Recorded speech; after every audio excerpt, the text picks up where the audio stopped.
Wendy and Terry went to Borneo in 2016. Many people asked, why go to Borneo? We thought about that, and hopefully this slideshow gives some of the answers.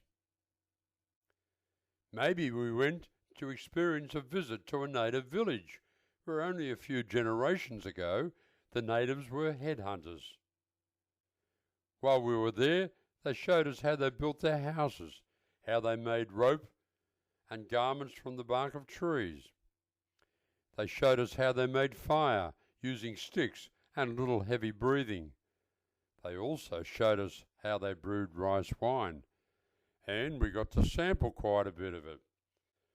Some was a bit weaker than the others, some was great. They also gave us tastings of wild honey. Very, very friendly people. And the highlight for me was the opportunity to use a blowgun without using poison darts. It was sure fun. I blew my dart about 30 feet and hit the target coconut. I have to admit I was surprised it was so easy. Visitors could also get free tattoos. Another enjoyable pastime was treading in the shallows of a creek where fish nibble at your feet like they're kissing them. The fish, of course, expect some food and nibble at anything in the water, including your toes. Another interesting thing was perhaps the opportunity to swim on one of the islands or snorkel on another. They would give us a couple of hours to do each of these activities, or you might choose to go and have a hot or cold drink or sit in the shade, go for a walk, or whatever.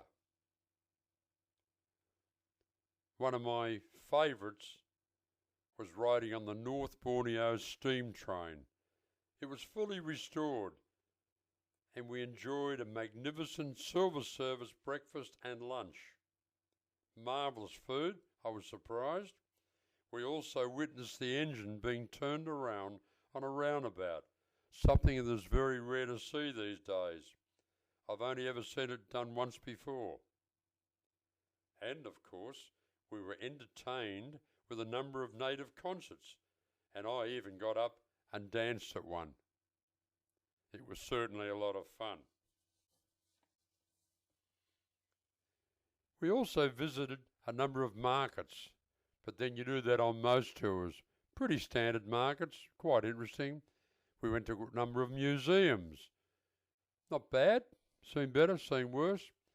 We visited a number of temples, Buddhist temples, similar to what I'd seen in other places in the world. And of course mosques. We went to quite a few mosques because Borneo is very much a Muslim country. One unique feature over there was to visit the World War II memorials. There were quite a few spread all around the country, and it must have been an horrific place during the Second World War for the Australians and British and other soldiers who were there. Now, if all that wasn't enough, we also visited a number of national parks, and we saw so many beautiful trees and plants. I have to admit I couldn't resist photographing a lot of these, particularly the flowers, absolutely beautiful.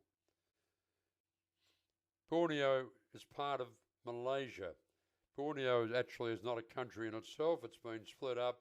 Malaysia controls a large section, Indonesia another section, and the Sultan of Brunei has the remainder.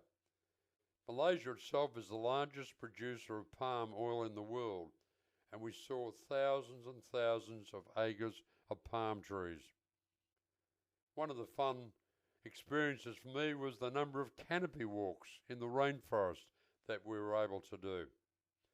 We also, besides staying at hotels, stayed at a number of other places. For example, we stayed at a tea plantation. We also spent 2 nights at the magnificent Borneo Nature Lodge. While we were there, we took a number of motorboat rides up rivers to see snakes, lizards, butterflies, birds, monkeys and crocodiles. We missed out seeing a herd of elephants because on that particular moment it was raining and we declined to go. The braver ones went and were rewarded. We had a number of speedboat rides up the river to see Mother Nature. We also had speedboat rides and visited a number of islands in Borneo. We visited magnificent botanical gardens, and at one we saw a beautiful mirror lake. I could not believe how perfect the images were.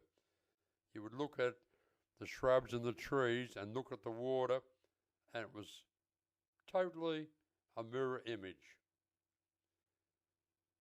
We found that all the hotel breakfasts were very good.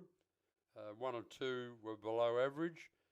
We also ate at a large number of restaurants, and I have to admit the food was great. I quite like food from Borneo. We saw a number of water villages where all the homes were on stilts over the water, and we stopped and visited one, walked along the planks and had a look at all the housing. Some of the housing was what you might call average, some middle of the range, but some of the homes were absolutely mansions, and I looked through windows and their furniture matched the house appearance. Many had beautiful gardens built round them, things in pots and stuff. A few had speedboats tied up. A number had motorbikes and cars outside, so they didn't go without. One of the main reasons we went to Borneo was to see the orangutans. And we visited a rehabilitation centre where they rescue these lovely creatures and get them back to health and then release them. For this reason, they try not to become too friendly with them because they want them to live in the wild and not expect food from people. We also explored a large limestone cave famous for its bird nests. The Chinese apparently buy a lot of the material from these bird nests to make soup. Well, apparently it's the bird saliva mixed in with some other disgusting things, and they harvest it and sell it to the Chinese. And I was told there were two types, the white and the black, and one brings double the price to the other. I forget which. But I wouldn't eat it for all the tea in China.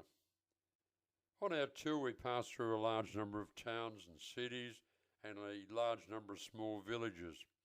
Absolutely beautiful sights. And we were given an opportunity to do a number of things. For example, soak away our pains in the numerous hot water springs. Or you could spend a couple of hours relaxing over coffee or beer. And then there was the fun stuff like Wendy thinking she was an orangutan or posing with a deer. At one point there I got a bit tired and I sat down on the back of the deer. Wendy also couldn't resist buying an orangutan t-shirt. Of course everyone would expect her to do that because she loves the animals and she wanted a memento of Borneo.